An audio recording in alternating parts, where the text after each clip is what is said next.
Hello विद्यार्थियों, तीसरे अध्याय का पार्ट 2 हम प्रारंभ करते हैं। बिंदु स्टार्ट करते हैं धातुक्रम से। धातुक्रम क्या होता है? सामान्य रूप से खनिजों और अयस्कों से शुद्ध धातु को प्राप्त करने की जो प्रक्रिया होती है उसे हम धातुक्रम कहते हैं। और यह तीसरे पार्ट का पार्ट 2 स्टार्ट करते हैं। धातुएं कहाँ पाई जाती है? पृथ्वी की भू प्रॉपर्टी पर धातुओं का मुख्य स्रोत है। जो हमारी पृथ्वी की सबसे भारी सतह होती है, उस सतह के अंदर धातुएं सबसे अधिक मात्रा में पाई जाती है। कुछ घुलनशील लवण समुद्र के जल में भी पाए जाते हैं, जैसे सोडियम क्लोराइड और मैग्नीशियम क्लोराइड। ये लवण है जो जल में घुलनशील होते हैं। ये हमारे समुद्री पानी में, समुद्र के जल में भी पाए जाते हैं। अब महत्वपूर्ण बिंदु प्रारंभ होता है। खनिज की परिभाषा बार बार पूछी जाती है, परिभाषा याद रखें। पृथ्वी की भू प्रॉपर्टी में प्राकृतिक रूप से पाए जाने वाले तत्वों या यौगिकों को खनिज कहते हैं। जो हमारे पृथ्वी की सबसे बाहरी सतह होती है, उस बाहरी सतह में जो तत्व या यौगिक पाए जाते हैं उन्हें हम खनिज कहते हैं। उदाहरण के लिए bauxite, haematite, cinnabar, zinc blende, ये सारे हमारे खनिज है। ये सभी खनिजों के उदाहरण है। आगे चलते हैं। अयस्क की परिभाषा बार बार पूछी जाती है। खनिज अयस्क में अंतर या अयस्क की परिभाषा। वे खनिज जिनसे धातु को आर्थिक रूप का मतलब कम लागत और आसानी से निष्कर्षित किया जा सकता है, उसे अयस्क कहते हैं। हमारी भू प्रॉपर्टी में पाए जाने वाले तत्वों या यौगिकों को हम खनिज कहते हैं। और जब उन खनिजों से हम किसी धातु को आसानी से अलग कर सकते हैं, धातु को वहां से निष्कर्षित किया जाता है, निकाला जाता है, तो उसे हम अयस्क कहते हैं। प्रत्येक अयस्क एक खनिज होता है। प्रत्येक अयस्क एक खनिज होता है, लेकिन प्रत्येक खनिज एक अयस्क नहीं होता।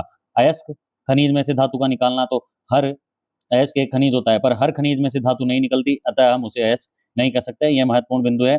खनिज और अयस्क में खनिज वे पदार्थ जो धातु की भू प्रॉपर्टी में धातु की सबसे बाहरी सतह पर आसानी से पाए जाते हैं, वे तत्व यौगिक खनिज कहलाते हैं। जब उन तत्व या यौगिकों में से हम धातु को निष्कर्षित करते हैं तो उन्हें अयस्क कहते हैं। जिन खनिजों में से धातुएं निकाली जाती है उन्हें हम अयस्क कहते हैं। सभी अयस्क खनिज के उदाहरण होते हैं, लेकिन प्रत्येक खनिज अयस्क नहीं होता। सक्रियता श्रेणी और धातुओं की उपस्थिति। अब हम सक्रियता श्रेणी के आधार पर धातुएं किस प्रकार उपस्थित होती है, संयुक्त रूप में पाई जाती है या अकेले पाई जाती है, वह समझेंगे, जानेंगे। धातुओं के निष्कर्षण की विधि उनकी सक्रियता पर निर्भर करती है। धातुओं को छांटना, उनको साफ करना और शुद्ध धातु प्राप्त करने की जो विधि होती है वह धातुओं की सक्रियता पर निर्भर करती है। सबसे पहले हम पढ़ते हैं अत्यधिक अभिक्रियाशील धातुएं। हमें पता है कि जो हमारी सक्रियता श्रेणी होती है उनमें जो सबसे ऊपर धातुएं आती है, जैसे potassium, sodium, calcium, magnesium, aluminium, यह अत्यधिक अभिक्रियाशील धातुएं होती है। यह कभी भी स्वतंत्र अवस्था में नहीं पाई जाती। जो अत्यधिक अभिक्रियाशील धातु होती है वो कभी न कभी ऑक्सीजन, सल्फर, क्लोराइड, इनसे मिलकर ऑक्साइड, सल्फाइड, क्लोराइड आयन बना के या कार्बोनेट आयन के रूप में पाई जाती है। यह धातुएं अत्यधिक अभिक्रियाशील धातुएं स्वतंत्र अवस्था में नहीं पाई जाती है। यह केवल यौगिकों के रूप में ही पाई जाती है। यह किन्हीं भी ऑक्सीजन, कार्बन, सल्फर इनके साथ मिलकर नए यौगिकों का निर्माण करती है। यह फ्री स्टेट में, अकेली अवस्था में, मुक्त अवस्था में पाई नहीं जाती है। इनका निष्कर्षण हम विद्युत अपघटन विधि द्वारा करते हैं। विद्युत अपघटन विधि द्वारा करते हैं। इनमें विद्युत धारा की सहायता ली जाती है। आगे बढ़ते हैं। मध्यम अभिक्रियाशील धातुएं हमारी सक्रियता श्रेणी के बीच में पाई जाने वाली, जैसे जिंक, फेरस, लेड, यह मध्यम अभिक्रियाशील धातुएं होती है। यह मुख्य रूप से ऑक्साइड के रूप में, सल्फाइड के रूप में और कार्बोनेट यौगिक के रूप में पाई जाती है। जैसे जिंक ऑक्साइड की फॉर्म में हुआ, फेरस सल्फेट की फॉर्म में हुआ। तो यह धातुएं सामान्य रूप से ऑक्साइड, सल्फाइड और कार्बोनेट के रूप में पाई जाती है। सबसे पहले इनको ऑक्साइड में परिवर्तित किया जाता है और ऑक्साइड में परिवर्तित करके इनका अपघटन किया जाता है, अपचयन किया जाता है और हम शुद्ध धातु को प्राप्त करते हैं। मध्यम अभिक्रियाशील धातुएं को, जो सल्फाइड और कार्बोनेट अयस्क होते हैं, उनको ऑक्साइड में परिवर्तित किया जाता है और निष्कर्षित किया जाता है, शुद्ध धातु प्राप्त की जाती है। सबसे कम अभिक्रियाशील धातुएं जो हमारी सक्रियता श्रेणी में सबसे नीचे पाई जाती है, सामान्य उदाहरण है कॉपर, सिल्वर और हमारा गोल्ड, अर्जेंटम, ओरम, ये इनके लैटिन नाम है। ये तांबा है, ये चांदी है और ये सोना है। ये प्राकृतिक रूप में पाए जाते हैं। ये सबसे कम अभिक्रियाशील होते हैं, तो जल्दी से किसी यौगिक के साथ क्रिया करके किसी तत्व के साथ क्रिया करके नया यौगिक नहीं बनाते हैं, इसलिए साधारणतया प्राकृतिक स्वतंत्र अवस्था में पाए जाते हैं। जबकि कॉपर और सिल्वर सल्फाइड और ऑक्साइड अवस्थों के रूप में भी पाए जाते हैं। जबकि ज्यादातर जो हमारा गोल्ड होता है वो मुक्त अवस्था में, फ्री स्टेट में, मुक्त अवस्था में पाया जाता है। जबकि कॉपर और सिल्वर सल्फाइड और ऑक्साइड अयस्कों के रूप में भी पाए जाते हैं। हमारी सक्रियता श्रेणी होती है potassium, sodium, calcium, magnesium, aluminium, zinc, ferrous, lead, copper, zinc, silver और गोल्ड, ओरम होती है। इनको याद करने की एक ट्रिक है, king, Naresh, can, mac, all, zebra, feel, pretty, cute and awesome. King से K4 पोटेशियम हो जाता है, नरेश से सोडियम आ जाएगा, के से कैल्शियम आ जाएगा, मैक से मैग्नीशियम, ऑल से एल्यूमिनियम, जेब्रा से जिंक, फील से फेरस, प्रीटी से PB लेड, क्यूट से कॉपर आ जाएगा, एंड से Ag और ऑसम से हमारा गोल्ड धातु। इस तरह से हम सक्रिय श्रेणी को याद कर सकते हैं और ये हमारे लिए इंपॉर्टेंट है पहले पार्ट और तीसरे पार्ट के लिए। आगे हम बढ़ते हैं, धातुओं का निष्कर्षण, एक्सट्रैक्शन फ्लो चार्ट। धातुओं को किस प्रकार से निष्कासित किया जाता है, किस प्रकार से हम धातु प्राप्त करते हैं। सबसे पहले हम भू प्रॉपर्टी से एस्क प्राप्त करते हैं। एस्को में से सबसे पहले अशुद्धियां या गैंग को हटाया जाता है, सबसे पहले अशुद्धियां दूर की जाती है। एस्को से अशुद्धियों को दूर करने की प्रक्रिया को एस का सांद्रण कहते हैं। एस्क में अशुद्धियां पाई जाती है, हम उन अशुद्धियों को दूर करते हैं। उन अशुद्धियों को दूर करके एस का सांद्रण, एस्क अधिक मात्रा में धातु की अधिक मात्रा प्राप्त की जाती है। फिर उनका सबसे सामान्य रूप से ऑक्साइड में परिवर्तन किया जाता है, हम धातु ऑक्साइड में बदलते हैं। धातु ऑक्साइड का बाद में अपचयन किया जाता है और अपचयन के बाद भी हमें अशुद्ध धातु प्राप्त होती है जिसमें धातु की मात्रा अधिक होती है, फिर भी घुलनशील अशुद्धियां कुछ उसके अंदर मिली हुई होती है। उन अशुद्धियों को दूर करने के लिए हम परिष्करण का उपयोग करते हैं और उस परिष्करण को पूरा करने के बाद, रिफाइनिंग प्रोसेस पूरी होने के बाद हमें प्योर मेटल शुद्ध धातु प्राप्त होती है। तो स्टार्टिंग से वापस देखते हैं। सबसे पहले हमारे पास एस होता है, उससे अशुद्धियां दूर की जाती है। अशुद्धियां दूर करने के बाद एस का सांद्रण, उसको हम ऑक्साइड आयन में परिवर्तित करते हैं या ऑक्साइड यौगिक में परिवर्तित करते हैं। उसका अपचयन किया जाता है, अपचयन करने के बाद अशुद्ध धातु होती है, अशुद्ध धातु का परिष्करण किया जाता है, उसके बाद हमें शुद्ध धातु प्राप्त होती है। अब हम देखते हैं गैंग या अशुद्धियां। गैंग या अशुद्धियां, गैंग का सवाल बार बार पूछा जाता है, गैंग क्या होता है। एस के साथ मिले हुए अवांछित पदार्थों जैसे रेत, मिट्टी, किसी प्रकार की जो अशुद्धियां होती है उन अशुद्धियों को हम गैंग कहते हैं। एस के साथ मिली हुई किसी प्रकार की अवांछित पदार्थों अशुद्धियों को हम गैंग कहते हैं। ये एक सवाल यहाँ से बार बार पूछा जाता है। रेत, मिट्टी, चट्टाने आदि अशुद्धियों के प्रकार है। गैंग को क्यों हटाया जाता है? निष्कर्षण पहले धातु का प्रतिशत बढ़ाने के लिए हम अशुद्धियों को हटाते हैं। अशुद्धियां हटाने से जो धातु की मात्रा होती है वह बढ़ जाती है। एस्को का समृद्धिकरण या सांद्रण, एस से गैंग को हटाने की प्रक्रिया को एस का सांद्रण या समृद्धिकरण कहते हैं। जब हम एस में से, सामान्यतः एस में से अशुद्धियों को दूर कर देते हैं और उसमें धातु की मात्रा अधिक हो जाती है, धातु की मात्रा बढ़ जाती है, उसे एस का सांद्रण या समृद्धिकरण कहते हैं। यहाँ से भी परिभाषा पूछी जाती है बार बार 1 नंबर के अंदर, और ये आवश्यक क्यों होता है? धातु की मात्रा को बढ़ाने के लिए हम एस्को से गैंग अशुद्धियों को दूर करते हैं और इस प्रक्रिया को समृद्धिकरण कहते हैं। पृथक्करण का आधार एस्क और अशुद्धियों को एस्को के भौतिक और रासायनिक गुणों के अंतर पर निर्भर करता है। हम एस से अशुद्धियों को भौतिक प्रक्रिया द्वारा या रासायनिक प्रक्रिया द्वारा उनके गुणों के आधार पर पृथक्करण करते हैं। एस्को का पृथक्करण हम उनकी भौतिक या रासायनिक गुणों के आधार पर करते हैं। सक्रिय श्रेणी में नीचे आने वाली धातुओं का निष्कर्षण। अब यहाँ से हम निष्कर्षण प्रारंभ करते हैं कि धातुएं किस प्रकार से प्राप्त की जाती है। महत्वपूर्ण बिंदु यहाँ से प्रारंभ हो रहा है कि धातुओं का निष्कर्षण किस प्रकार से होता है, और सबसे हम निष्क्रिय धातुएं, जो सबसे कम सक्रिय धातुएं होती है, वहां से प्रारंभ कर रहे हैं। सबसे नीचे आने वाली धातुएं, ये धातुएं बहुत कम अभिक्रियाशील होती है, स्वतंत्र अवस्था में पाई जाती है और इनके बने हुए ऑक्साइडों को सिर्फ गर्म करने पर अपचयित किया जा सकता है। इसका अर्थ है कि जो हमारी सक्रियता श्रेणी के नीचे धातुएं पाई जाती है वो बहुत कम अभिक्रियाशील होती है और उनके जो ऑक्साइड होते हैं सिर्फ उनको गर्म करने पर ही उनका ऑक्साइड आयन, ऑक्सीजन उनसे दूर हट जाती है और उनका अपचयन हो जाता है। हमने पहले पार्ट में पढ़ा है अपचयन की परिभाषा में। अपचयन का मतलब होता है ऑक्सीजन का हटना, या ऑक्सीजन के दूर होने की प्रक्रिया को हम अपचयन कहते हैं। तो जैसे इन ऑक्साइडों को गर्म किया जाता है तो वहां ऑक्सीजन हट जाती है, इस प्रक्रिया को अपचयन कहते हैं और हमें शुद्ध धातु प्राप्त होती है। उदाहरण हम स्टार्ट करते हैं मरकरी पारा Hg। मरकरी पारा Hg, मरकरी का अयस्क होता है सिनेबार। ये उदाहरण हमें ध्यान रखना है, बार बार पूछा जाता है। मरकरी का अयस्क बताइए या सिनेबार किस धातु का अयस्क होता है? सिनेबार मरकरी पारा धातु का अयस्क होता है। जब पारे धातु को हम गर्म करते हैं, ऑक्सीजन के साथ उष्मा की उपस्थिति में गर्म किया जाता है, यह सल्फाइड फॉर्म में होता है, पारा सल्फाइड HgS, मर्क्यूरिक सल्फाइड की फॉर्म में होता है। जब उसे ऑक्सीजन की उपस्थिति में गर्म किया जाता है तो यहाँ पर HgO, यह सल्फाइड आयन ऑक्साइड आयन में बदलता है। यहाँ पर सल्फाइड आयन ऑक्साइड आयन में बदलता है और SO2 गैस का निष्कासन होता है।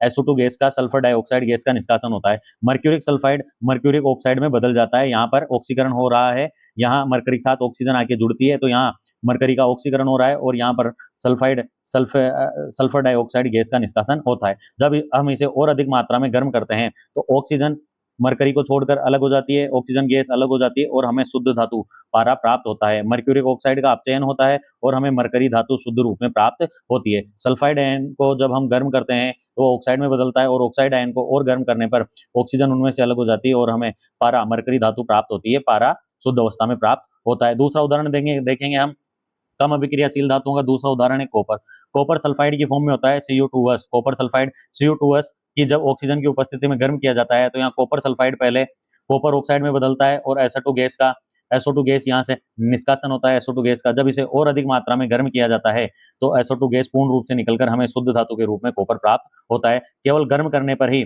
हमें कॉपर धातु की प्राप्ति हो जाती है। यहाँ और किसी अन्य भौतिक या रासायनिक प्रक्रिया का उपयोग करने की आवश्यकता नहीं होती, सिर्फ कम निष्क्रिय कम क्रियाशील धातुओं को गर्म करने पर ही हमें शुद्ध धातु की प्राप्ति हो जाती है। आगे बढ़ते हैं हम। सक्रियता श्रेणी के मध्य में आने वाली धातुएं।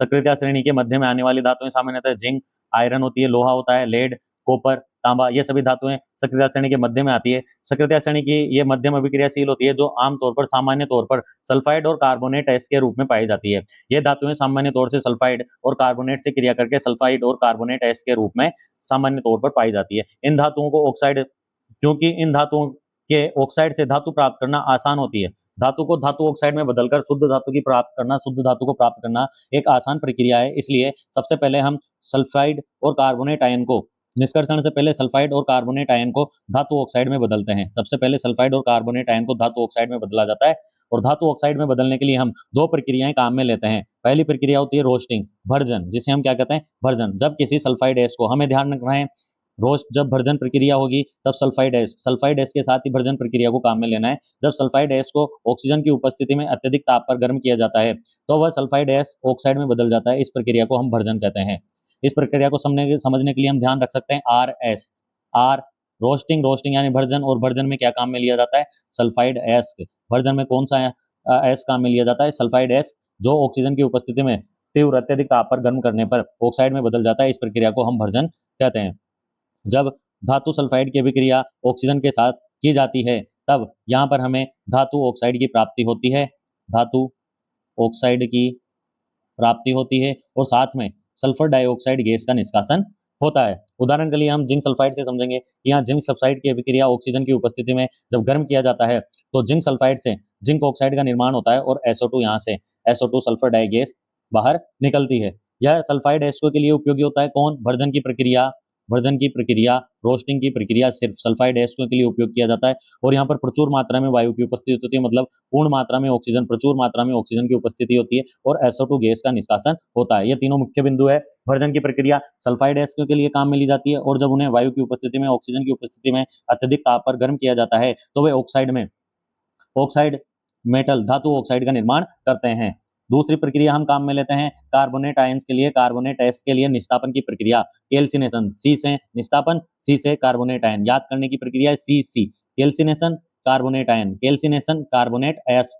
निस्तापन की प्रक्रिया के दौरान कार्बोनेट एस को वायु की अनुपस्थिति या सीमित आपूर्ति, हमें ध्यान रखना है कि जब सल्फाइड आयन को वायु की उपस्थिति में भर्जन किया जाता है, जबकि निस्तापन की प्रक्रिया में वायु अनुपस्थित होती है या बहुत ही कम मात्रा में ऑक्सीजन की उपस्थिति होती है, और अत्यधिक ताप पर जब गर्म किया जाता है तो कार्बोनेट एस धातु ऑक्साइड में परिवर्तित हो जाता है। कार्बोनेट एस धातु ऑक्साइड में परिवर्तित हो जाता है। इस प्रक्रिया को हम निस्तापन कहते हैं। जब धातु कार्बोनेट को, धातु के कार्बोनेट एस को गर्म किया जाता है तो वह धातु ऑक्साइड में बदल जाता है, धातु ऑक्साइड में बदल जाता है, और यहाँ पर कार्बन डाइऑक्साइड गैस का निष्कासन होता है। जहाँ पर ऊपर वाली प्रक्रिया में SO2 गैस का, सल्फर डाइऑक्साइड गैस का निष्कासन हो रहा था, वहाँ निस्तापन की प्रक्रिया में C4 calcination, C4 carbonate ion और C4 CO2, 3 C का काम चलता है। यहाँ पर निस्तापन को याद करने के लिए कैल्सिनेशन में कार्बोनेट आयन होता है और कार्बन डाइऑक्साइड का निष्कासन होता है। उदाहरण, जब ZnCO3 जिंक कार्बोनेट को गर्म किया जाता है तो वहाँ जिंक ऑक्साइड का निर्माण होता है और कार्बन डाइऑक्साइड बाहर निकलती है। जिंक ऑक्साइड का निर्माण होता है, कार्बन डाइऑक्साइड बाहर निकलती है। तो मध्यम श्रेणी के मध्यम अभिक्रियाशील तत्वों का सबसे पहले सल्फाइड या कार्बोनेट आयन को धातु ऑक्साइड में बदला जाता है। सर्वप्रथम हम सल्फाइड एस या कार्बोनेट एस को धातु ऑक्साइडों में परिवर्तित करते हैं। निस्तापन की प्रक्रिया में केवल कार्बोनेट एस को क्या उपयोग किया जाता है, यहाँ पर कम मात्रा में या शून्य वायु की आपूर्ति की जाती है। ऑक्सीजन न के बराबर होती है या बिल्कुल ही अनुपस्थित या बहुत कम मात्रा में होती है, और यहाँ कार्बन डाइऑक्साइड गैस का निष्कासन होता है। यहाँ पर हम टेबल के द्वारा इन दोनों का अंतर समझते हैं। Version R for roasting, S for sulphide ion, RS sulphide S के लिए होता है। निस्तापन को कैल्सिनेशन बोलते हैं, C यानी कैल्सिनेशन, C यानी कार्बोनेट आयन, C और C। यहाँ पर अत्यधिक वायु की उपस्थिति होती है, यहाँ पर सीमित मात्रा में या वायु की बिल्कुल भी उपस्थिति नहीं होती, ऑक्सीजन पूर्ण रूप से उपस्थित होती है, और यहाँ पर ऑक्सीजन उपस्थित नहीं होती। यहाँ पर धातु ऑक्साइड और साथ में SO2 गैस का निर्माण होता है, जबकि निस्तापन प्रक्रिया में धातु ऑक्साइड के साथ कार्बन डाइऑक्साइड गैस का निर्माण होता है। उदाहरण के लिए जिंक सल्फाइड, और इधर निस्तापन की प्रक्रिया में जिंक कार्बोनेट का उपयोग किया जाता है। इन दोनों को हम काहे में बदलते हैं, धातु ऑक्साइड में बदला जाता है। और धातु ऑक्साइड में क्यों बदलते हैं, क्योंकि धातु ऑक्साइड से शुद्ध धातु की प्राप्त करने की प्रक्रिया आसान होती है। आगे हम देखते हैं, जब इन धातु ऑक्साइड और सल्फाइड और कार्बोनेट आयन को जब धातु ऑक्साइड में बदल देते हैं, धातु ऑक्साइड में बदल देते हैं, तो हमें शुद्ध धातु की प्राप्ति करने के लिए अपचयन प्रक्रिया का सहायता लेनी पड़ती है। अपचयन प्रक्रिया का उपयोग किया जाता है। हम जानते हैं कि जब हम धातु ऑक्साइड में से ऑक्सीजन को दूर करेंगे तो हमें शुद्ध धातु की प्राप्ति होगी। जिस प्रकार से जेडएनओ को गर्म करने पर हमें जेडन धातु और ऑक्सीजन प्राप्त होती है, शुद्ध धातु जिंक प्राप्त होती है, उसके लिए हम ऑक्साइड का क्या करते हैं, धातु ऑक्साइड का अपचयन करते हैं। अब अपचयन करने के लिए हम 2-3 विधियों का प्रयोग करते हैं। सबसे पहले एस को ऑक्साइड में बदलने के बाद हम कार्बन का उपयोग करके धातु ऑक्साइड का अपचयन करते हैं। सामान्य रूप से कार्बन ऑक्सीजन के साथ अच्छा बंध बनाता है, ऑक्सीजन की तरफ अट्रैक्ट होता है, तो वह ऑक्सीजन को जल्दी से ग्रहण करता है और हमें शुद्ध धातु प्राप्त होती है। जब जेडएनओ की अभिक्रिया कार्बन के साथ की जाती है तो कार्बन ऑक्सीजन को आकर्षित करके कार्बन मोनोऑक्साइड गैस का निर्माण करता है, जो एक जहरीली गैस होती है और हमें शुद्ध धातु की प्राप्ति होती है। किसी यौगिक से धातु प्राप्त करना एक अपचयन प्रक्रिया होती है, क्योंकि धातु ऑक्साइड से ऑक्सीजन हट जाती है। ऑक्सीजन के हटने की प्रक्रिया को हम अपचयन अभिक्रिया कहते हैं। पहले पार्ट में हम पढ़ के आए हैं, तो सामान्य रूप से धातु के ऑक्साइड का अपचयन करने के लिए हम कार्बन धातु का उपयोग करते हैं। यह एक विधि थी। आगे धातु कर्म में जब ऑक्साइड से शुद्ध धातु प्राप्त करने के लिए हम विस्थापन अभिक्रिया का उपयोग भी करते हैं, डिस्प्लेसमेंट अभिक्रिया का उपयोग भी करते हैं। यह हम पहले पार्ट में पढ़ के आए हैं। जब अत्यधिक अभिक्रियाशील धातु का उपयोग किया जाता है और कम अभिक्रियाशील धातु को विस्थापित कर दिया जाता है, इस प्रक्रिया को हम विस्थापन अभिक्रिया कहते हैं। अधिक अभिक्रियाशील धातुएं जैसे सोडियम, कैल्शियम, एल्यूमिनियम का उपयोग कर कम अभिक्रियाशील धातुओं को उसमें से विस्थापित कर दिया जाता है और हमें शुद्ध धातु की प्राप्ति हो जाती है। क्योंकि अधिक अभिक्रियाशील धातुएं ऑक्सीजन के प्रति अधिक आकर्षित होती है और वे कम अभिक्रियाशील धातुओं से धातुओं के ऑक्साइड का अपचयन कर देती है। अधिक अभिक्रियाशील धातुएं कम अभिक्रियाशील धातुओं का अपचयन करके उनसे ऑक्सीजन को दूर कर देती है और हमारे को शुद्ध धातु की प्राप्ति होती है। जैसे उदाहरण एल्यूमिनियम मैग्नीज डाइऑक्साइड का अपचयन। हम मैग्नीज डाइऑक्साइड का अपचयन एल्यूमिनियम की सहायता से करते हैं और अभिक्रिया श्रेणी में हमें पता है कि एल्यूमिनियम मैग्नीज से बहुत ऊपर आता है और यह अत्यधिक अभिक्रियाशील धातु है। तो इस यहाँ से एल्यूमिनियम ऑक्सीजन को विस्थापित कर देता है और हमें Mn शुद्ध धातु में प्राप्त हो जाता है। मैग्नीज शुद्ध धातु के रूप में प्राप्त होती है और यह अत्यधिक उष्माक्षेपी अभिक्रिया होती है।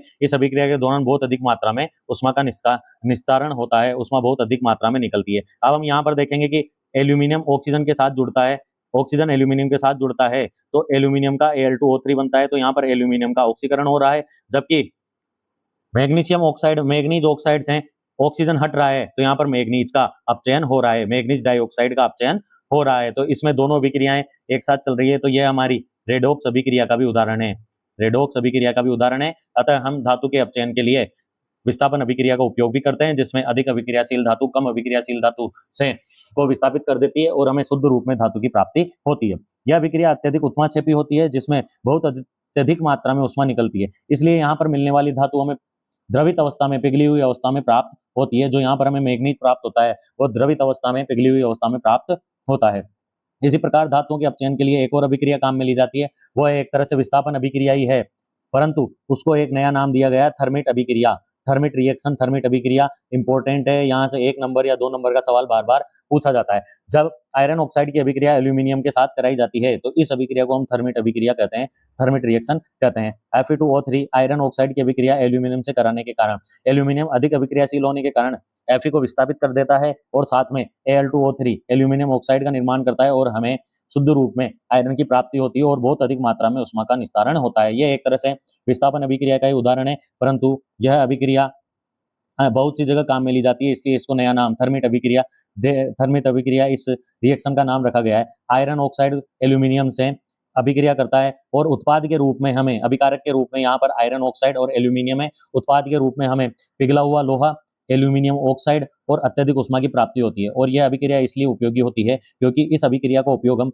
रेल की पटरियों को जोड़ने में करते हैं। रेल की पटरियों पर बीच बीच में पड़ने वाले जब क्रैक पड़ जाते हैं रेल की पटरियों में, तो उन क्रैक को भरने के लिए या रेल की पटरियों को जोड़ने के लिए थर्मिट अभिक्रिया का उपयोग किया जाता है, जिनमें फेरस ऑक्साइड के साथ एल्यूमिनियम की अभिक्रिया होती है और तेज उष्मा के साथ जो बनने वाला पिघला हुआ लोहा होता है वो रेल की पटरी के क्रैक या टूटी हुई जगह को भरने के काम में आता है, रेल की पटरियों को जोड़ने के काम में आता है। और मशीनों के टूटे हुए हिस्से को जोड़ने में भी हम थर्मिट अभिक्रिया का उपयोग करते हैं, इसलिए यह अभिक्रिया हमारे लिए महत्वपूर्ण है। मध्यम वर्ग की अभिक्रियाओं को धातु निष्कर्षण के बाद हम आगे चलते हैं, अत्यधिक अभिक्रियाशील धातुओं का निष्कर्षण। वे धातुएं जो सक्रियता श्रेणी में ऊपर ही ऊपर होती है उन्हें अत्यधिक अभिक्रियाशील धातुएं कहते हैं, जिनके उदाहरण सामान्य तौर से potassium, sodium, calcium, magnesium, aluminium है। इन धातुओं को कार्बन का उपयोग करके निष्कर्षित नहीं किया जा सकता। इन धातुओं का निष्कर्षण हम सामान्य रूप से कार्बन का उपयोग करके नहीं कर सकते। क्यों? क्योंकि इन धातुओं का ऑक्सीजन के प्रति आकर्षण कार्बन की तुलना में बहुत अधिक प्रबल होता है। ये धातुएं ऑक्सीजन को कार्बन की तुलना में बहुत अधिक आकर्षित करती है। अत्यधिक अभिक्रियाशील होने के कारण ये ऑक्सीजन के साथ कार्बन से भी ज्यादा तीव्रता से अभिक्रिया करती है। इसलिए इन धातुओं के अपघटन के लिए हम एक विधि, विद्युत अपघटन विधि का उपयोग करते हैं। उदाहरण से समझेंगे हम इसको। गलित सोडियम क्लोराइड NaCl का विद्युत अपघटन। NaCl का विद्युत अपघटन के द्वारा हमने यहाँ पर देखा है कि Na एक प्रबल धातु है और उसने क्लोरीन के साथ मिलकर, क्लोराइड आयन के साथ मिलकर NaCl का निर्माण किया हुआ है। यहाँ से सोडियम धातु को अलग करने के लिए हम गलित अवस्था में उसका विद्युत अपघटन करते हैं। जब गलित अवस्था में उसका विद्युत अपघटन किया जाता है तो हम एक पात्र में NaCl का द्रव लेते हैं, NaCl का जलीय विलयन लेते हैं और उसके अंदर 2 इलेक्ट्रोड लगाते हैं। 2 इलेक्ट्रोड ग्रेफाइट से बने हुए 2 इलेक्ट्रोड लगाते हैं। जो इलेक्ट्रोड बैटरी के पॉजिटिव टर्मिनल से जुड़ा होता है, धनावेश से जुड़ा होता है, उसे हम क्या बोलते हैं? एनोड। और जो ऋणावेशित भाग से जुड़ा होता है उसे हम कैथोड कहते हैं। जब यह इस जलीय विलयन में, NaCl के जलीय विलयन में विद्युत धारा प्रवाहित की जाती है, जब किसी धातु के जलीय विलयन में विद्युत धारा प्रवाहित की जाती है तो उसे हम विद्युत अपघटन की प्रक्रिया कहते हैं। जब NaCl के जलीय विलयन में विद्युत धारा प्रवाहित की जाती है तो इसके धनावेशित टर्मिनल पर, एनोड पर क्लोरीन गैस का निर्माण होता है। एनोड पर क्लोरीन गैस के बुलबुले इकट्ठे होने लगते हैं, जबकि जो कैथोड ऋण आवेशित सिरा होता है, वहां पर सोडियम धातु जाकर उस इलेक्ट्रोड के ऊपर चिपकने लगती है। सोडियम धातु उस इलेक्ट्रोड के ऊपर चिपकने लगती है, जबकि जो ऋणावेशित आयन क्लोरीन गैस का निर्माण धनावेशित इलेक्ट्रोड एनोड पर होता है। कैथोड ऋणात्मक इलेक्ट्रोड कैथोड पर सोडियम का धातु जमा होती है। सोडियम धातु जाकर खुद प्लस होते हुए भी ऋणात्मक सिरे पर जाकर जुड़ती है, जबकि एनोड जो हमारा धनात्मक सिरा होता है वहां पर क्लोरीन गैस मुक्त होती है, क्लोरीन गैस के बुलबुले बनने लगते हैं। हमें ध्यान रखना है किसी भी इलेक्ट्रोलाइसिस विद्युत अपघटन की अभिक्रिया में प्लस और माइनस के 2 इलेक्ट्रोड होते हैं। प्लस वाले को हम एनोड कहते हैं, माइनस वाले को कैथोड कहते हैं। तो प्लस वाले पर नेगेटिव आयन आएगा और माइनस वाले पर पॉजिटिव आयन स्थापित होगा। इसी प्रकार से कैथोड पर हमारी सोडियम धातु जमा होती है और जो एनोड धनावेशित होता है वहां पर ऋण आयन क्लोराइड आयन की क्लोरीन गैस के बुलबुले बनते हैं। इसी प्रकार से एल्यूमिनियम का निष्कर्षण के दौरान भी एल्यूमिनियम ऑक्साइड का हम विद्युत अपघटन करते हैं। तो द्रव विलयन में घुलित अवस्था में हमारे प्लस सिरे पर जो एनोड होता है, एनोड प्लस सिरे पर ऑक्सीजन गैस के बुलबुले बनते हैं, जबकि ऋणावेशित सिरे पर एल्यूमिनियम धातु का निक्षेपण होता है। एल्यूमिनियम धातु माइनस सिरे पर कैथोड पर आकर चिपकती है, विपरीत सिरों पर जाकर चिपकते हैं। इस प्रकार से जो अत्यधिक अभिक्रियाशील धातुएं होती है उनके निष्कर्षण के लिए हम विद्युत अपघटन की अभिक्रिया का उपयोग करते हैं। आगे देखते हैं, हम आगे बढ़ते हैं। धातुओं का परिष्करण। जब धातुओं का हम छांट लेते हैं, अयस्कों का सांद्रण करने के बाद, अशुद्धियां दूर करने के बाद भी कुछ अशुद्धियां घुलित अवस्था में होती है और वह धातु के अंदर ही होती है, तब हम धातुओं का परीक्षण करते हैं। धातुओं को शुद्ध अवस्था में प्राप्त करने के लिए हम धातुओं का परीक्षण करते हैं। निष्कर्षण के बाद प्राप्त धातुएं पूर्णतः शुद्ध नहीं होती, उनमें अशुद्धियां होती है जिन्हें हटाना आवश्यक होता है, और अशुद्ध धातु से शुद्ध धातु प्राप्त करने की प्रक्रिया को धातुओं का परिष्करण कहते हैं। अशुद्ध धातु से शुद्ध धातु प्राप्त करने की प्रक्रिया को धातुओं का परिष्करण कहते हैं। अभी तक हमने अधिक अभिक्रियाशील, मध्यम और निम्न अभिक्रियाशील धातुओं का निष्कर्षण किया था। निष्कर्षण के पश्चात भी उनमें कुछ मात्रा में अशुद्धियां होती है, तो उन अशुद्धियों को दूर करने के लिए हम परिष्करण करते हैं, रिफाइनिंग करते हैं, जिससे हमें अशुद्ध धातु से पूर्ण रूप से शुद्ध धातु की प्राप्ति होती है। इसके लिए सामान्य रूप से हम विद्युत अपघटनी परीक्षण का उपयोग करते हैं। विद्युत अपघटनी परीक्षण का उपयोग किया जाता है। उपयुक्त विद्युत अपघट्य के माध्यम से विद्युत धारा प्रवाहित करके धातुओं को शुद्ध करने की सबसे सामान्य विधि को विद्युत अपघटनी परिष्करण कहते हैं। विद्युत धारा को प्रवाहित करके किसी धातु की घुलित अवस्था में या जलीय विलयन में विद्युत धारा को प्रवाहित करके शुद्ध धातु को प्राप्त करने की विधि को हम विद्युत अपघटनी परिष्करण कहते हैं। धातु को घुलित अवस्था में लेकर और उसके अपघट्य के अंदर धारा प्रवाहित करने पर हमें शुद्ध धातु और अशुद्ध धातु अलग हो जाती है, और शुद्ध धातु प्राप्त करने की विधि को विद्युत अपघटनी परिष्करण कहते हैं। इस प्रक्रिया के द्वारा, विद्युत अपघटनी प्रक्रिया के द्वारा हम कॉपर, जिंक, तांबा, जिंक, टिन, निकल, सिल्वर, गोल्ड, इन सभी धातुओं का हम निष्कर्षण करके शुद्ध धातु की प्राप्ति कर सकते हैं। यहाँ से हमारे बार बार सवाल पूछा जाता है, विद्युत अपघटनी परिष्करण से बार बार 2 नंबर का सवाल पूछा जाता है। और मुख्य बिंदु जब भी हम यहाँ से समझिए जब भी हम किसी धातु का विद्युत अपघटनी परिष्करण करते हैं तो दो प्रकार के इलेक्ट्रोड लेते हैं। एक होता है हमारा जो धन आयन बड़े सिरे से जुड़ा होता है धन आयन, उसे हम एनोड कहते हैं, और जो बैटरी के ऋण सिरे से जुड़ा होता है उसे कैथोड, उसे हम क्या कहते हैं, कैथोड, माइनस वाला कैथोड, प्लस वाला एनोड। एनोड पर हम अशुद्ध धातु की छड़ लेते हैं। जब भी किसी धातु का परिष्करण किया जाता है तो प्लस सिरे पर अशुद्ध धातु की मोटी छड़ ली जाती है, एनोड की तरफ अशुद्ध धातु की मोटी छड़ ली जाती है, जबकि कैथोड के सिरे पर शुद्ध धातु की पतली छड़ ली जाती है। यह बिंदु बार बार पूछे जाते हैं कि किसी भी धातु का विद्युत अपघटन करते समय एनोड, कैथोड और विद्युत अपघटे किस अनुसार लिए जाते हैं। तो एनोड प्लस आवेश पर हमें शुद्ध धातु की छड़ लेते हैं, कैथोड पर अशुद्ध धातु की पतली पट्टी लेते हैं, और जो विलयन बनाया जाता है, विद्युत अपघटे का विलयन तैयार किया जाता है, वह जिस धातु का हमें परिष्करण करना है उसी धातु का लवण होता है। जैसे कॉपर के लिए हम कॉपर सल्फेट का उपयोग करते हैं, अम्लीकृत के रूप में हम यहाँ पर थोड़ी सी मात्रा में H2SO4 विलयन मिला देते हैं। अम्लीकृत जिस धातु का हमें परिष्करण करना होता है उसी धातु का धातु लवण, जैसे CuSO4 कॉपर का धातु लवण होता है, और उसमें अम्लीकृत करने के लिए थोड़ी मात्रा में H2SO4 सल्फ्यूरिक अम्ल की मात्रा मिला दी जाती है।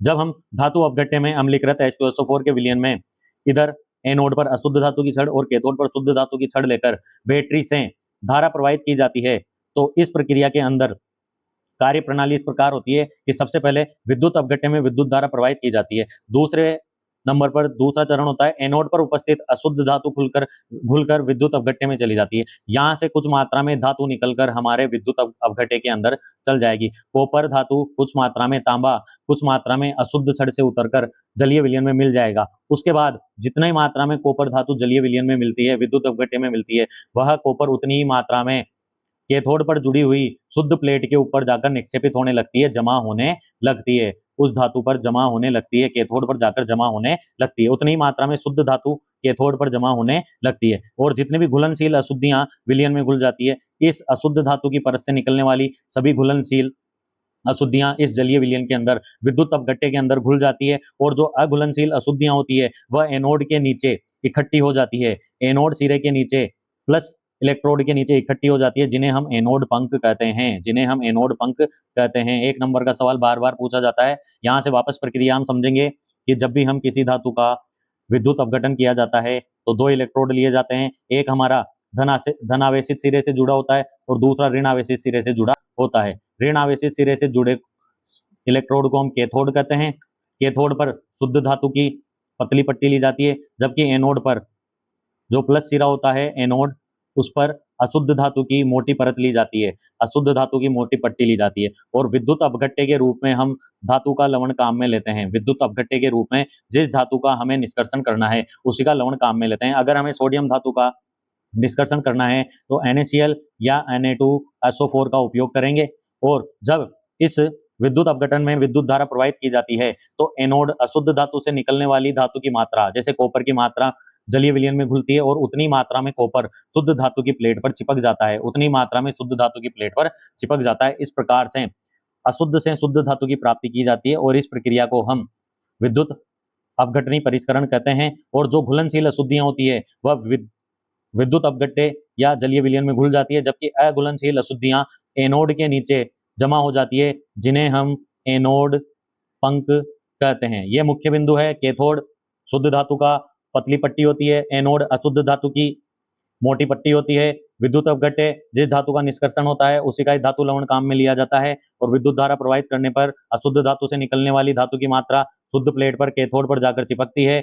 अघुलनशील अशुद्धियां एनोड के नीचे इकट्ठी होती है, जिन्हें हम एनोड पंख कहते हैं। एनोड पंख की परिभाषा बार बार पूछी जाती है। इस तरह से ये हमारे विद्युत अपघटन की एक प्रक्रिया है। एनोड पंख विद्युत अपघटनी परीक्षण के दौरान एनोड के नीचे तली में जमा होने वाली अघुलनशील अशुद्धियों को एनोड पंख कहते हैं। एनोड के नीचे जमा होने वाली अघुलनशील अशुद्धियों को एनोड पंख कहा जाता है। अब यहाँ पर एक टेबल के द्वारा हम वापस से धातुओं के निष्कर्षण को समझेंगे। सबसे पहले हमारे पास अयस्क होता है, हम उस अयस्क को सांद्रण करते हैं, मतलब अशुद्धियां दूर की जाती है। अयस्क से सबसे पहले अशुद्धियों को दूर करके अयस्क का सांद्रण किया जाता है। उसके बाद हमारे पास तीन तरह की धातुएं होती है, उच्च अभिक्रियाशील धातुएं, मध्यम अभिक्रियाशील धातुएं और निम्न अभिक्रियाशील धातुएं। सामान्यतः उच्च अभिक्रियाशील धातुएं ऑक्साइड, सल्फाइड, कार्बोनेट एस के रूप में पाई जाती है, तो हम उनका गलित अवस्था में विद्युत अपघटन करते हैं। विद्युत अपघटन करने बाद हमें शुद्ध अवस्था में धातु प्राप्त होती है। तो उच्च अभिक्रियाशील धातुओं के लिए हम जो विधि काम में लेते हैं उसका नाम है विद्युत अपघटन को काम में लिया जाता है। मध्यम अभिक्रियाशील धातुएं जैसे यहाँ पर पोटेशियम, सोडियम, कैल्शियम, एल्यूमिनियम होती है। मध्यम अभिक्रियाशील धातुएं जिंक, फेरस, कॉपर, ये सारी हमारे मध्यम अभिक्रियाशील धातु में आती है। इनके आयन, इनके एस कार्बोनेट और सल्फाइड एस के रूप में पाए जाते हैं। कार्बोनेट एस का हम निस्तापन करते हैं और कार्बन डाइऑक्साइड गैस का निर्माण होता है और ऑक्सीजन की उपस्थिति बिल्कुल न की मात्रा में होती है या ऑक्सीजन उपस्थित नहीं होती। सल्फाइड एस को हम ऑक्सीजन की उपस्थिति में तीव्र प्रभाव से गर्म करते हैं, जिस प्रक्रिया को हम भर्जन कहते हैं। कार्बोनेट एस की प्रक्रिया को निस्तापन, सल्फाइड एस की प्रक्रिया को भर्जन कहते हैं, और जहां से सल्फर डाइऑक्साइड गैस का निष्कासन होता है। उसके बाद ये दोनों एस ऑक्साइड में परिवर्तित हो जाते हैं। ऑक्साइड से शुद्ध धातु को प्राप्त करने के लिए हम धातु का अपचयन करते हैं। धातु के अपचयन के लिए हम कार्बन का उपयोग करते हैं, विस्थापन अभिक्रिया का उपयोग करते हैं, और इसी के साथ हम थर्मिट अभिक्रिया का भी उपयोग करते हैं, और उसके बाद हमें शुद्ध धातु प्राप्त होती है। और जो सबसे निम्न अभिक्रियाशील धातुएं प्राप्त होती है वो सामान्यतः स्वतंत्र अवस्था में ही पाई जाती है। स्वतंत्र अवस्था के अलावा वो सल्फाइड एक्स या ऑक्साइड एक्स के रूप में पाई जाती है। तो उन्हें आसानी से, सल्फाइड एक्स में होता है तो उन्हें भर्जन करते हैं, उनको ऑक्सीजन की उपस्थिति में गर्म करते हैं और वे ऑक्साइड में परिवर्तित होती है, और ऑक्साइड के बाद उनका अपचयन कराकर परीक्षण करके हम शुद्ध धातु की प्राप्ति करते हैं। इस तरह से ये हमारी अयस्क सांद्रण की पूरी प्रक्रिया है, शुद्ध धातु प्राप्त करने की पूरी प्रक्रिया है। यहाँ से बार बार सवाल पूछे जाते हैं।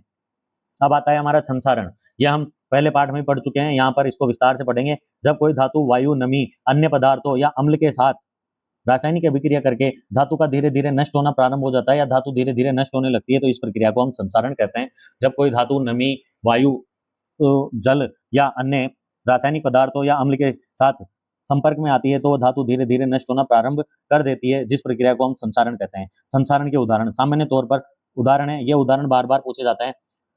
चांदी, सिल्वर। चांदी हवा में उपस्थित सल्फर के साथ अभिक्रिया करके सिल्वर सल्फाइड का निर्माण करती है, जिससे चांदी पर काली की परत चढ़ जाती है। हमारे द्वारा पहनी जाने वाली, महिलाओं द्वारा पहनी जाने वाली पायजेब या हमारे द्वारा पहनी जाने वाली अंगूठी कुछ समय बाद काली पड़ जाती है। उसका कारण होता है सल्फर हवा में उपस्थित सल्फर से क्रिया करके सिल्वर सल्फाइड का निर्माण करती है, जिसके कारण चांदी पर काली परत चढ़ जाती है। तो चांदी पर काली परत चढ़ने का कारण क्या है? सल्फर, और वहां पर नए यौगिक का निर्माण होता है, सिल्फर सल्फाइड यौगिक का निर्माण होता है, जिसके कारण चांदी काली पड़ती है। दूसरा उदाहरण है तांबा। तांबा कार्बन डाइऑक्साइड से, Cu कॉपर और CO2 कार्बन डाइऑक्साइड, C से कॉपर, C से कार्बन डाइऑक्साइड। तांबा कार्बन डाइऑक्साइड और नम वायु के साथ अभिक्रिया करके एक कॉपर कार्बोनेट का निर्माण करता है, CO3 का निर्माण करता है, CuCO3 कॉपर कार्बोनेट का निर्माण करता है, जिसके कारण हमारे तांबे के ऊपर हरे रंग की परत चढ़ जाती है। हम देखते हैं कि हमारे जो तांबे के बर्तन होते हैं, जग, लोटा, रामझारा, उनके ऊपर थोड़े समय बाद हरे रंग की एक परत चढ़ जाती है, तो वह वायु की नमी और कार्बन डाइऑक्साइड के साथ क्रिया करके कॉपर कार्बोनेट का निर्माण होता है, जिसके कारण कॉपर पर हरे रंग की परत चढ़ जाती है। यहाँ से भी ये कॉपर क्लोराइड का नाम हमें याद होना चाहिए, आयरन। लोहा जब वायु या जल की उपस्थिति में नमी के साथ अभिक्रिया करता है तो जंग का निर्माण करता है, तो जंग का सूत्र होता है Fe2O3, और यहाँ पर लाल भूरे रंग की एक पपड़ीदार परत दिखाई देती है, जिसे हम जंग कहते हैं। और हमें एक बात ध्यान रखनी है कि लोहा और जंग दोनों अलग अलग रासायनिक पदार्थ है। लोहा और जंग दोनों अलग अलग पदार्थ है, तो हमें ध्यान रखना है। चांदी सल्फर के साथ अभिक्रिया करके सिल्वर सल्फाइड का निर्माण करती है और काली रंग की परत उस पर चढ़ती है। कॉपर कार्बन डाइऑक्साइड से अभिक्रिया करके कॉपर कार्बोनेट का निर्माण करता है और हरे रंग की परत चढ़ती है। लोहे पर जंग लगता है, वायु, जल, नमी के संपर्क में आने पर लोहा अभिक्रिया करता है और जंग का निर्माण करता है, जो लाल भूरे रंग की पपड़ीदार परत होती है। संसारण से बचाव। अब इसके बचाव के लिए हम धातुओं पर पेंट करते हैं, तेल लगाते हैं, ग्रीस लगाते हैं, यसद लेपन, गैल्वेनाइजेशन महत्वपूर्ण है। क्रोम प्लेटिंग करके उस पर दूसरी धातु की, क्रोमियम धातु की परत चढ़ा देते हैं। जैसे हमारे साइकिल के हैंडल हुए, टायर के रिम हुए, नल की टोटियां हुई, ये सब लोहे के होते हैं, परंतु इनको संसारण जंग लगने से सुरक्षित रखने के लिए हम उनको ऊपर क्रोमियम धातु की प्लेटिंग कर देते हैं, क्रोमियम धातु चढ़ा देते हैं, जिसे हम क्रोम प्लेटिंग कहते हैं, जिससे उनकी सुरक्षा हो जाती है।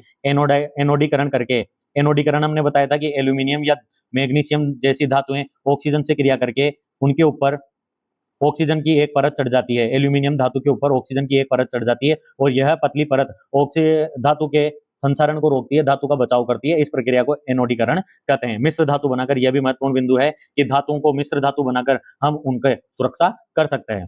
मुख्य बिंदु है यहाँ से यसद लेपन या गैल्वेनाइजेशन, करण, जब लोहे या स्टील को जंग से बचाने के लिए हम उस पर जिंक जस्ते की एक पतली परत चढ़ा देते हैं तो इस प्रक्रिया को यशद लेपन कहा जाता है। बार बार यहाँ से सवाल पूछा जाता है, यशद लेपन की परिभाषा पूछी जाती है, या यशद लेपन के दौरान किस धातु का उपयोग किया जाता है, तो जिंक धातु का उपयोग किया जाता है। जब लोहे या स्टील के बर्तनों या पाइपों को सुरक्षित रखने के लिए हम उन पर एक जिंक की परत चढ़ा देते हैं, इस प्रक्रिया को गैल्वेनाइजेशन या यशद लेपन कहते हैं। अब जिंक का उपयोग क्यों किया जाता है? क्योंकि जिंक फेरस लोहे की तुलना में ज्यादा अभिक्रियाशील धातु है, और जब ऑक्सीजन या अन्य पदार्थ जिंक के संपर्क में आते हैं तो जिंक उनसे अभिक्रिया कर लेती है और हमारा जो लोहा होता है वो सुरक्षित होता है। जिंक की परत चढ़ाने पर जिंक की परत पर खरोच भी आ जाए तो जिंक लोहे की तुलना में अधिक तेजी से अभिक्रिया करता है और लोहे को संसारण होने से बचाता है।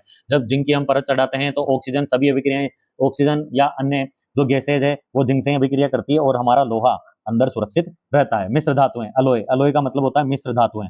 महत्वपूर्ण बिंदु है, यहाँ से बार बार सवाल पूछा जाता है। जब दो या दो से अधिक धातुएं या एक धातु और एक अधातु का समांगी मिश्रण मिलाया जाता है तो उसे हम मिश्र धातु कहते हैं। हमें यहाँ ध्यान रखना है, दो या दो से अधिक धातुएं, एक धातु और अधातु का मिक्सर, समांगी मिश्रण, समान मात्रा में एक ही अवस्था में। समांगी मिश्रण वो मिश्रण होता है जिसमें विलेय और विलायक दोनों एक ही अवस्था में होते हैं, या तो वो ठोस ठोस अवस्था में होंगे, द्रव द्रव अवस्था में होंगे, या गैस गैस अवस्था में होंगे। यहाँ पर धातु की बात हो रही है तो धातु अधातु यहाँ पर सिर्फ ठोस अवस्था में होंगे। कौन सी अवस्था में? ठोस अवस्था में। जब धातु अधातु को मिलाकर समांगी मिश्रण के रूप में नया पदार्थ बनाया जाता है उसे हम मिश्र धातु कहते हैं। मिश्र धातु बनाने की विधि, सबसे पहले धातु को पिघलाते हैं, निश्चित अनुपात में दूसरी धातु या अधातुओं को मिलाया जाता है, अच्छी तरह मिलाने के बाद उनको कमरे के ताप पर ठंडा किया जाता है और हमें मिश्र धातु की प्राप्ति होती है। मिश्र धातु में या तो दोनों धातुएं होती है, मेटल प्लस मेटल, या एक धातु मेटल प्लस दूसरी नॉन मेटल अधातु होती है, धातु प्लस अधातु, और ये समांगी मिश्रण का उपयोग किया जाता है। प्रमुख मिश्र धातुएं, यहाँ से इस टेबल में से एक नंबर का सवाल बार बार पूछा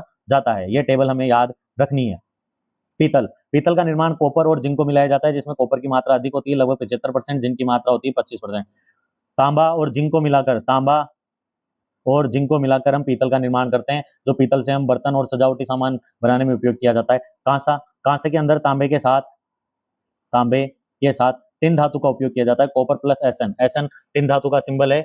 कॉपर और टिन धातु को मिलाकर कांसे का निर्माण किया जाता है जिससे मूर्तियां, पदक, मेडल बनाए जाते हैं। जैसे हमारे ओलंपिक में, कॉमनवेल्थ गेम में जो मेडल दिए जाते हैं तो पहला गोल्ड होता है, दूसरा चांदी का होता है और तीसरा ब्रॉन्ज कांसे का मेडल दिया जाता है जो कॉपर और टिन धातु से मिलकर बना होता है। सोल्डरिंग वायर, जिन वायर के थ्रू हम, जिन वायरों के द्वारा हम टाके लगाते हैं, तारों को जोड़ते हैं, उसे हम सोल्डरिंग वायर कहते हैं। सोल्डर के अंदर हम लेड और टिन धातु का उपयोग करते हैं, पीबी और एसएन धातु का उपयोग करते हैं जिसका उपयोग हम बिजली के तारों को जोड़ने में करते हैं, और इन धातुओं से ही हम फ्यूज का निर्माण करते हैं।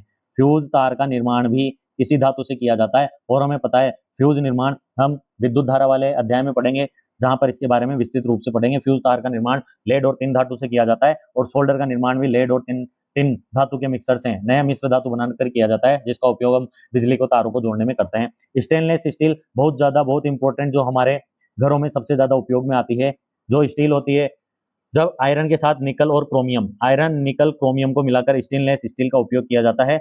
स्टेनलेस स्टील बनाई जाती है जो एक तरह से मिश्र धातु है जिससे रसोई के बर्तन, सर्जिकल उपकरणों का निर्माण किया जाता है। इस टेबल में से एक नंबर का सवाल बार बार पूछा जाता है। पीतल तांबा प्लस जिंक से बनी होती है, कांसा तांबा प्लस टिन से बना होता है, सोल्डरिंग वायर लेड और टिन धातु से बनता है, स्टेनलेस स्टील में निकल, क्रोमियम और फेरस, आयरन निकल क्रोमियम, ये तीनों धातुएं मिलकर हमारे स्टेनलेस स्टील का निर्माण करती है। सोने के आभूषण, शुद्ध सोना हमारा 24 कैरेट का होता है जो कि बहुत नरम होता है। जो सोना एकदम शुद्ध होता है वो 24 कैरेट का होता है और यह बहुत ही नरम होता है।